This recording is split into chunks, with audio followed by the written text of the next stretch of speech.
Lebanon Israel से जुड़ी बड़ी खबर है। इजराइल और हिजबुल्लाह के बीच जजारी जंग में अब ईरान की भी एंट्री हो गई है। इजरायली सेना के मुताबिक ईरान ने उसके देश पर एयर से ज्यादा बैलिस्टिक मिसाइल डाली। ये पूरे इजराइल में सायरन बजते रहे हैं और लोगों को बम शेल्टरों में जाने के लिए कहा गया। इस हमले में इजराइल में 6 लोगों की मौत और 9 के घायल होने की खबर कही जा रही है। हमले के बाद पीएम नेतन्याहू समेत उनकी कैबिनेट के लोग सेफ ठिकाने पर पहुंचा दिए गए। साथ ही राजधानी तेल अवीव में सुरक्षा बढ़ाकर 13,000 सैनिकों की तैनाती की। इजराइल और हमास के बीच शुरू हुई जंग अब रीजनल वॉर के रूप में तब्दील होती दिख रही है। सरल्लाह के मारे जाने के बाद अब ईरान ने इजराइल पर 100 से ज्यादा मिसाइलों से हमला कर दिया है। जंग में अब हो गई ईरान की एंट्री। इजराइल पर दागी 100 से ज्यादा बैलिस्टिक मिसाइल।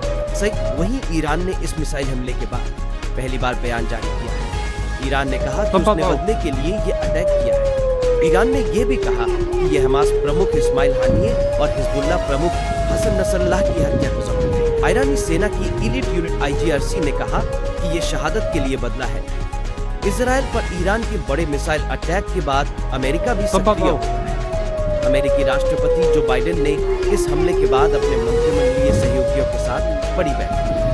साथ ही इस जंग में इजराइल की पूरी मदद करने का भरोसा है। बाइडेन ने पोस्ट करके कहा कि इन हालात में अमेरिका अपने सहयोगी इजराइल के साथ। इजराइल पर ईरान के हमले के बाद भारत ने इजराइल में रहने वाले भारतीयों में लिए एडवाइजरी जारी की है। इसमें इजराइल में रहने वाले भारतीयों को सतर्क रहने और सावधानी बरतने की सलाह दी गई है। साथ ही सुरक्षित स्थानों पर रहने और भारतीय दूतावास के टच में रहने को कहा गया है। इजराइल डिफेंस फोर्स IDF के प्रवक्ता डेनियल हगारी ने बताया कि ईरान की ओर से बड़े पैमाने पर इजराइल पर मिसाइलें दागी गई। ये मिसाइलें राजधानी तेल अवीव तक पहुंची हैं।